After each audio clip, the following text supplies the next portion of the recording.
मैं हूं शिवगीता। सुख स्मृति चैनल पर आप सभी का स्वागत है। मैं आज की इस वीडियो में आपको 7वें नवरात्रा के माँ कात्यायनी के बारे में बताऊंगी, साथ में इसकी कथा सुनाऊंगी। आप मेरे चैनल पर मेरे साथ बने रहिएगा। वीडियो शुरू करते हैं। नवरात्रि के 7वें दिन भय से मुक्ति प्रदान करने वाली देवी कालरात्रि की पूजा करते हैं। इनकी पूजा से प्रतिकूल ग्रहों द्वारा उत्पन्न दुष्प्रभाव और बाधाएं भी नष्ट हो जाती है। माता का यह रूप उग्र एवं भयावह है, लेकिन अपने भयावह रूप से के बाद भी यह भक्तों को शुभ फल प्रदान करती है, इसलिए यह शुभकारी भी कहलाती है। इनके भक्तों को किसी भी प्रकार से भयभीत या आतंकित होने की कतई आवश्यकता नहीं है। इनके साक्षात्कार से भक्त पुण्य का भागी बनता है।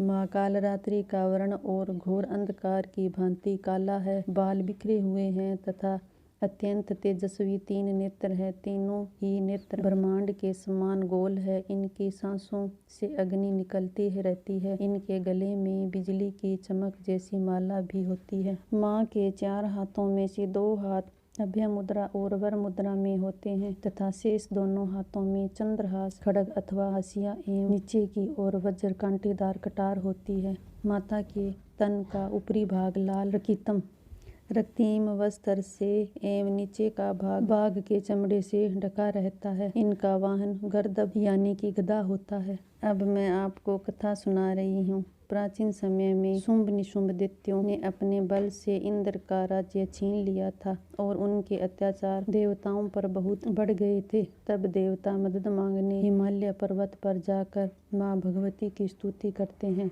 माँ पार्वती को जब इनके बारे में पता चलता है, तब उनके शरीर से अंबिका निकली तो पार्वती ने अंबिका को दैत्यों का संहार के लिए भेजा। युद्ध में शुंभ और निशुंभ ने 2 राक्षस चंड और मुंड को भेजा। अंबिका देवी ने चंड और मुंड से लड़ने के लिए काली देवी का निर्माण किया और काली माता ने चंड और मुंड का वध किया, इसलिए वह चामुंडा के नाम से जाने लगी। इसके बाद शुंभ और निशुंभ ने रक्त बीज नामक अति पराक्रमी राक्षस को भेजा। रक्त बीज को ब्रह्मा जी से वरदान प्राप्त था कि उसके शरीर से रक्त की बूंद जैसे ही पृथ्वी पर गिरती है, तुरंत वैसे ही शरीर वाले बलवान दैत्य पृथ्वी से उत्पन्न हो जाते थे। रक्त बीज हाथ में गदा लेकर इंद्र के साथ युद्ध करने लगा। जब इंद्र के शक्ति ने वज्र से रक्त बीज को मारा तो उसका बहुत सा रक्त निकलकर पृथ्वी पर गिरने लगा और उससे उसी के समान रूप वाले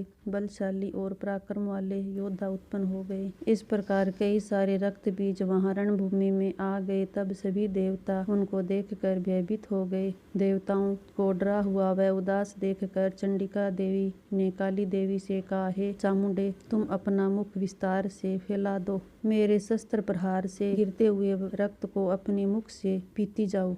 इस प्रकार रक्त से उत्पन्न असुरों का भक्षण करती हुई भ्रमण करोगी तो रक्त बीज का संपूर्ण रक्त समाप्त हो जाएगा और रक्त के पृथ्वी पर न गिरने से नए राक्षस पैदा नहीं हो सकेंगे। इसी तरह से काली देवी को समझाकर देवी दुर्गा ने रक्त बीज पर त्रिशूल से प्रहार किया। तत्काल ही देवी काली ने रक्त बीज के रक्त को अपने मुख से पी लिया। उसी समय रक्त बीज ने देवी चंडिका पर गदा से प्रहार किया, परंतु उसके प्रहार का देवी पर कुछ असर नहीं हुआ। रक्त बीज के क्षत विक्षत शरीर से बहुत सारा रक्त बहने लगा, परंतु उसके रक्त को पृथ्वी पर गिरने से पहले ही काली माँ ने अपने मुख में ले लिया।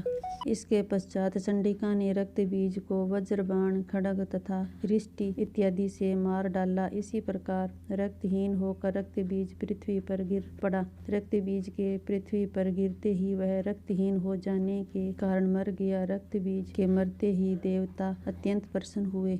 7वें दिन देवी के इस रूप को गुड़ अर्पित करने से बाधाएं से मुक्ति मिलती है। इनकी पूजा का मंत्र है ओम ऐं ह्रीं क्लीं चामुंडाय विचे। माँ कालरात्रि का प्रिय पुष्प रात रानी है। माँ कालरात्रि की पूजा तांत्रिक विशेष सिद्धि की प्राप्ति के लिए निशा काल यानी कि रात्रि के समय करते हैं। माँ कालरात्रि निडरता और निर्भयता का आशीर्वाद देती है। मेरी छोटी सी वीडियो पसंद आई होगी तो आप मेरे चैनल को सब्सक्राइब करें, शेयर करें और कमेंट में जय माता की लिखें। साथ में बेल आइकन को दबाएं जिससे मेरी हर नई वीडियो की नोटिफिकेशन आपके पास सबसे पहले पहुंच सके। Thank you.